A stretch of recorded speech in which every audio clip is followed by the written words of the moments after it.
Hey guys, what's up? So Dawntrail has launched, and one of the biggest questions that I've gotten is, how do you level Viper and Pictomancer from level 80 all the way to 90 as quickly as humanly possible? And my answer is Bozja.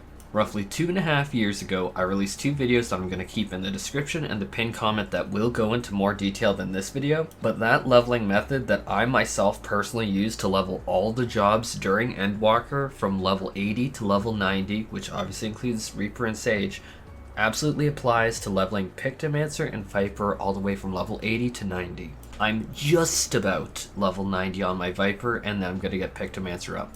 But because of kind of like how quick people want this information, just because people are like, hey, I want to watch this during my lunch break, please get this video out, and I'm going to try and make those people happy during their lunch break. Now, the first thing is why Bozja and what the purpose of it is. Fundamentally, Bozja becomes running from fate to fate and tagging as many mobs as you possibly can. Each one of these fates is going to give you roughly 400,000 experience. And then if you partake in a critical engagement, you get roughly 1 million or so experience just for completing one of those.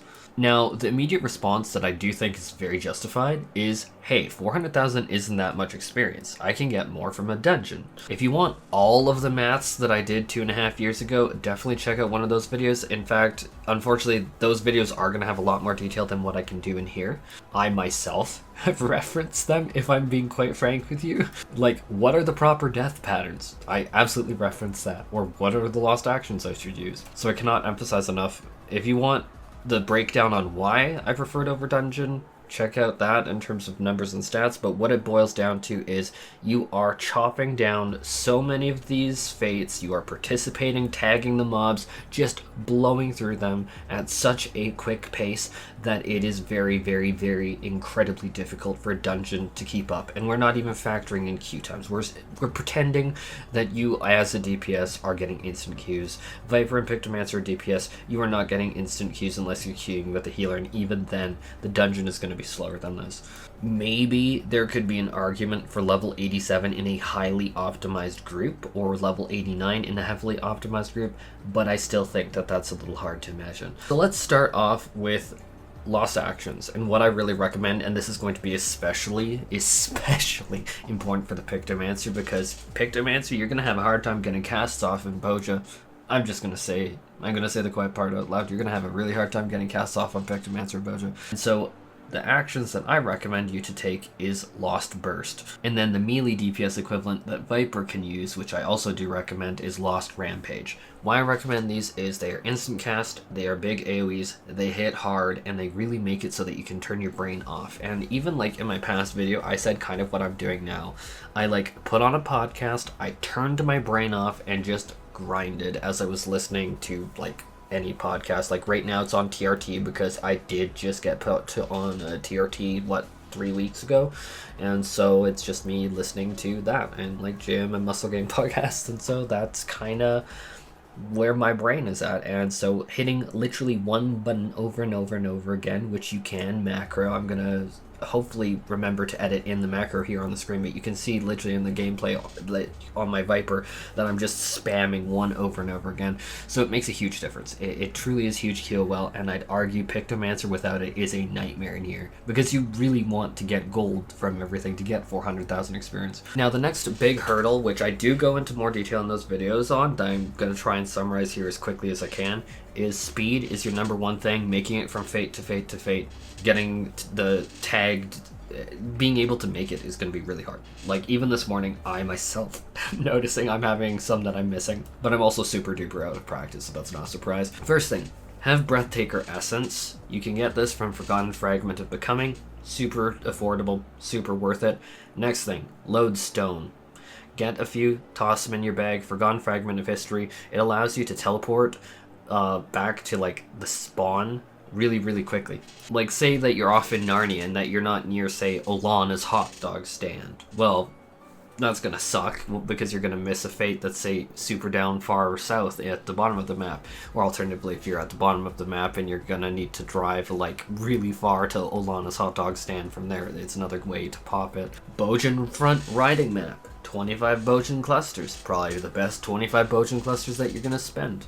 Unless you like, if you don't have that, or until you have that, I would recommend the motorbike mount. If you have it, it still does seem to have the quality of having slightly faster ground speed. Now, another lost action that I do recommend that you keep by Lost Rampage or Lost Burst if you're on Pictomancer is going to be Lost Swift. Why? Because you want to run away from a fate once you're done tagging it, or die. We're going to talk about death in a second, and trust me, I do a lot of death drop, and I be doing all the death drops. I put most drag queens to shame with my death drops in Bozja. But Lost Swift is the non-death way of getting really quickly out of combat or as far away from the fate as possible, because the leashing range of mobs here is so incredibly long. It is brutal. And so being able to pop Lost Swift is just a godsend. Now let's talk about the death. There is a lot more details that I go into in that other video where I have like the specific mobs shown on screen with like the nice little footage, just because I know that we're already getting to the point where people who are like 2 hours ahead of me already are on lunch break, and they're like, come on, get the video to me, Cole. Get the video to me, Cole. So I'm not going to be able to do that here, but I edited in those. But I'm going to keep a little screen grab from my own video there that shows you the general things. There's mobs that will one-shot you, and I guarantee you that getting back to base is way quicker than if you try and run all the way to Narnia, because that leash range is so long. Really let the mobs do their job, which is what they want to do, which is just kill your character. I said it very well before. It's just like, let them do what they want to do. It just works out better for everyone. And so these are things like the big beefy behemoths. Trust me, I know enough of you want to get sat on by them. The Bozjan Taipans will knock you out quickly. The Bozjan Anzu bird things will knock you out. Like, there's a lot of them that will just quickly wipe your character, and then you'll be able to reset real quick. Another way that you could even view it as is like a free, because they're really expensive now, a free lodestone action. Now this finally gets us to the last point that I'm going to quickly cover in the summary video, is why not Zadnor, why Bozjan Southern Front? I put it better in the other video, and I even had to review it myself. The map on Zadnor sucks. There's your summary. And Bozjan Southern Front is much easier to traverse, in my opinion. People may disagree, that's just my opinion though. And I practice what I preach. I am myself in Bozjan Southern Front. I know that enough of you have seen me, that you know this is the tea. And so, yeah, I personally am not going to do Zadnor. I do not recommend Zadnor. I don't know why it caught on. Its map, in my opinion, is far more difficult. Now the last one, I'm going to put a little clever timestamp saying size doesn't matter. And this is actually true when it comes to instances of Bozja. And I myself am not a size queen, but what I'm gonna say is neither is Bozja. I'm trying to make any joke because, shoot, I'm so depressed about my fiance.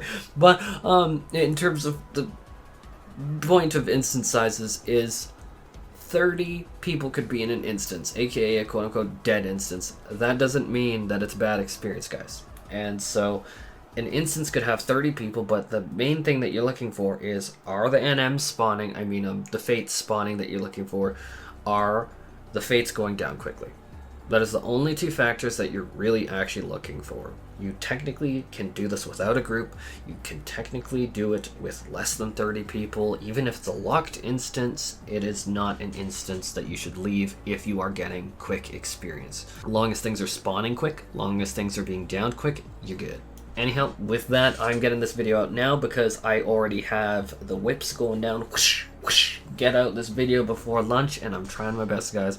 But as always, if you want more details, I'm going to keep those two videos there. This video would otherwise probably be like 30 minutes long if I went over all those details, and so, yeah, we're keeping it nice and short for you. But if you want those details, there you go. Bye bye for now. I am going to level or nap or something. I don't know yet.